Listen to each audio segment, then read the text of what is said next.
यात्रीगण कृपया ध्यान दें। Accelerate and sustain economic growth. I propose interventions in 6 areas. 1.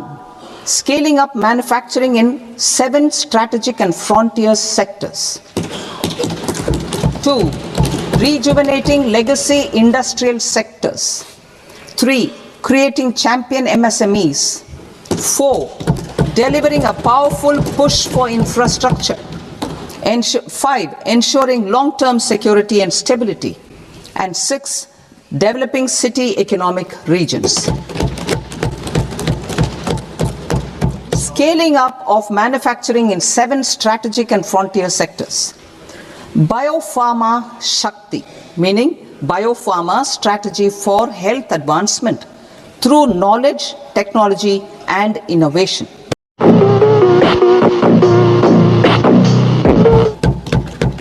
India's disease burden is observed to be shifting towards non-communicable diseases like diabetes, cancer and autoimmune disorders. Biologic medicines are key to longevity and quality of life at affordable costs. To develop India as a global biopharma manufacturing hub,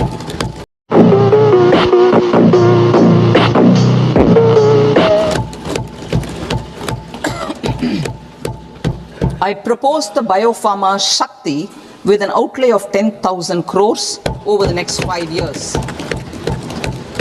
This will build the ecosystem for domestic production of biologics and biosimilars. The strategy will include a biopharma focused network with 3 new national institutes of pharmaceutical education and research, popularly known as NIPERS, and upgrading 7 existing ones. It will also create a network of 1,000 accredited India clinical trials sites. We propose to strengthen the Central Drug Standard Control Organization to meet global standards and approve timeframes through approval timeframes through a dedicated scientific review cadre and specialists. और अभी तो रुको, climax अभी बाकी। Criticism अपना आपके माध्यम से वित्त मंत्री को दूं।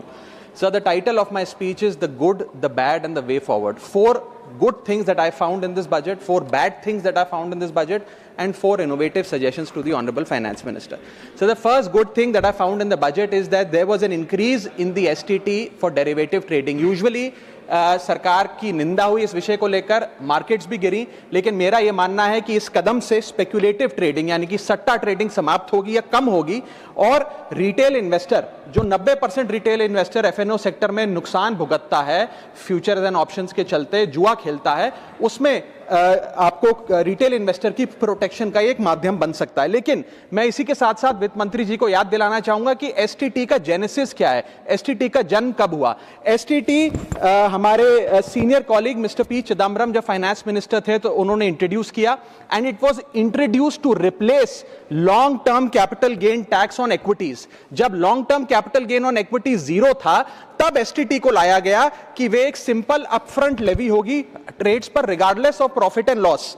लेकिन अब सरकार ने long term capital gain tax भी लगा दिया, एसटीटी भी लगा दिया और रिटेल इन्वेस्टर को और तमाम इन्वेस्टर्स को एक प्रकार से डिसइंसेंटिवाइज किया। मैं एक सुझाव लाया हूं सरकार के लिए जिससे long term house hold earnings बढ़ेंगी, वेल्थ क्रिएशन होगा और वेल्थ पार्किंग रियल एस्टेट और गोल्ड के सेक्टर से निकलकर इक्विटीज में आएगी और स्पेक्युलेटिव ट्रेडिंग और कम होगी और long term investment behaviour investors का बढ़ेगा। वो की है कि long term capital gain tax on equities should be made nil in this country for individual investors.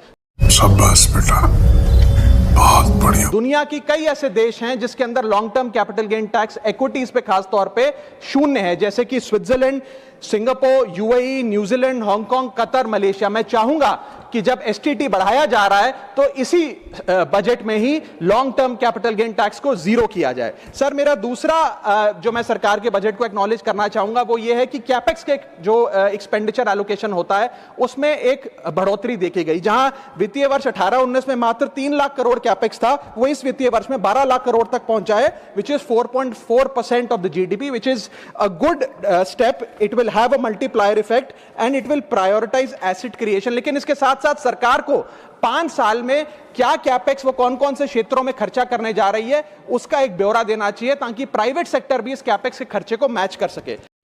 यही नहीं, अभी और सुनिए. So third thing which we found in the speech of the finance minister is that there was a relative restraint in making budgetary announcements for election bound states. अक्सर वित्त मंत्री का भाषण सुन के आप बता सकते हैं कि कौन से राज्यों में चुनाव होने जा रहा है. इस स्पीच में उन्होंने थोड़ा सा रिस्ट्रेंट एक्सरसाइज किया, जिसे मैं एक्नॉलेज करता हूं. और आखिरी अच्छी चीज जो इस बजट में नजर आई वो ये था कि एनआरआई की इन्वेस्टमेंट लिमिट में एनहांसमेंट हुई. लेकिन मैं बता दूं कि जब एफआईआईज ने, फॉरेन इन्वेस्टर्स ने, फॉरेन पोर्टफोलियो इन्वेस्टर्स ने इस देश के बाजार से पैसा निकाल लिया और पिछले एक वित्तीय वर्ष में 23 बिलियन निकाला, तब जाकर सरकार जागी और सरकार ने एनआरआईज के लिए इक्विटी मार्केट का दरवाजा खोलकर उनकी इन्वेस्टमेंट लिमिट को 5% से बढ़ा दिया. इसमें कोई दो राय नहीं है कि इससे इन्वेस्टर्स, 32 मिलियन एनआरआई इन्वेस्टर्स को अब भारतीय बाजार में पैसा डालने का मौका मिलेगा. लेकिन इसी के साथ साथ सरकार को इस पर भी गौर फरमाना चाहिए कि क्यों फॉरेन इन्वेस्टर्स भारत से पैसा निकाल कर बाजार को छोड़कर जा रहे हैं. Sir, now I come to the bad part of the budget. First thing is the debt to GDP crisis. सरकार ने और डेट लेने के लिए, कर्जा लेने के लिए इस बजट में फॉर्मूला ही बदल दिया. पहले सरकार डेट जब लेती थी तो ओल्ड एफआरबीएम रूल्स के तहत 3% ऑफ जीडीपी तक का फ्रेश डेट लेती थी.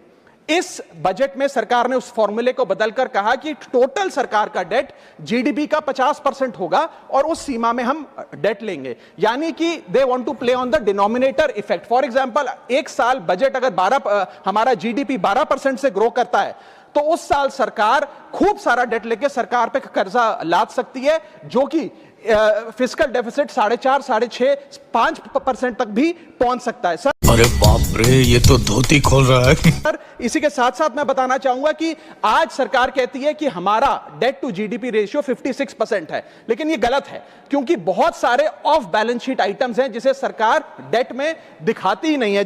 जैसे कि FCI bonds, OMC bonds, fertiliser, NHAI, NFSS, यानी कि तमाम तरीके के ऐसे कर्जे हैं सरकार के ऊपर जो सरकार अपनी बैलेंस शीट में नहीं दिखाती है. सर, मैं सरकार को आपके माध्यम से यह रिक्वेस्ट करना चाहूंगा कि देश का कर्जा और कैसे ना बढ़े इस पर काम करें, ना कि और कर्जा लेने के लिए हम जीडीपी और डेट टू जीडीपी के फॉर्मूले के रेशियोज बदलकर और पैसा कर्जे पे ब्याज पर लेने का प्रयास करें.